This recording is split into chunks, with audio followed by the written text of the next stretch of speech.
Factory में Maggi को कैसे बनाया जाता है? क्या मैगी को बनाने में इस्तेमाल की जाती है जानवरों की चर्बी? नूडल्स बनाने के लिए सबसे पहले मैदे की फैक्ट्री से मैदा लाया जाता है। बता दें, यह मैदा बनता तो गेहूं से ही है, लेकिन गेहूं का जो सबसे बेकार पार्ट एंडोस्पर्म होता है उससे बनता है, और यही मैदा हमारी सेहत के लिए काफी ज्यादा हानिकारक होता है, जिसे खाने से अक्सर लोग बीमार पड़ जाते हैं। फिर मैदे को फैक्ट्री में लाने के बाद उस मैदे को एक ऐसी मशीन में डाला जाता है जो मैदे को पानी के साथ आटे की तरह गूंथ देती है, जिस वजह से वर्कर्स का काम काफी आसान हो जाता है, और इस मशीन की वजह से यह काम काफी कम समय में भी हो जाता है, जिससे टाइम की बचत होती है। अब इस प्रोसेस के बाद वर्कर्स इस गुंधे हुए आटे को गोल आकार दे देते हैं और उसके ऊपर वजन भी रख देते हैं, और इस पर वजन रखकर इसे कुछ दिन के लिए ऐसे ही छोड़ दिया जाता है।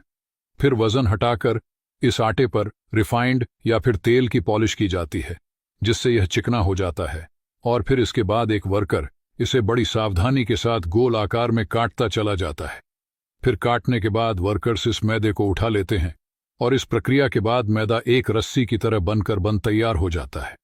इसके बाद इस मैदे की रस्सी को अलग अलग कई मशीनों के द्वारा निकाला जाता है, जो इसकी मोटाई को कम करने का काम करती है, और इन्हीं मशीनों के द्वारा मैदे को बारीक से बारीक कर लिया जाता है, और जब यह मैदा बारीक हो जाता है तब इसकी कई रस्सी बन जाती है। अब इस मैदे की रस्सी को वर्कर एक तरह के सांचे में फंसाकर दो वर्कर्स मिलकर बारीक करते हैं। आपको यह काम देखने में काफी ज्यादा आसान लग रहा होगा, लेकिन यह काम काफी कठिन है। और आपको यह भी बता दें कि नूडल्स की कितनी लंबाई रखनी है और कितना ज्यादा बारीक करना है।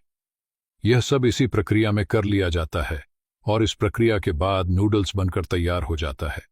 लेकिन मार्केट में नूडल्स को ऐसे ही नहीं भेज सकते, जिस वजह से इस नूडल्स की कई मशीनों के द्वारा पैकेट के हिसाब से कटिंग की जाती है, और यह काम भी काफी ज्यादा सावधानी के साथ किया जाता है, क्योंकि इस प्रक्रिया में भी इस बात का पूरा ध्यान रखा जाता है कि नूडल्स की लंबाई बराबर है और पैकेट के हिसाब से रहे।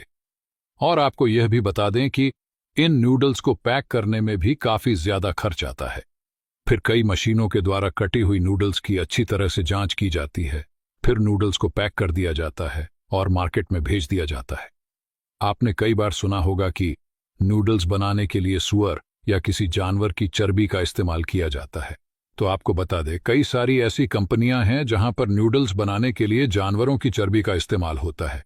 जी हां, हालांकि भारत में इस तरह से नूडल्स को जानवरों की चर्बी से बनाना अवैध है, इसीलिए भारत में जो नूडल्स या फिर मैगी वगैरह बनती है वह पूरी तरह से शुद्ध होती है, और उनमें किसी भी प्रकार का कोई भी अशुद्ध पदार्थ नहीं मिला होता है, और भारत में बनने वाली इन नूडल्स को हर कोई खा सकता है।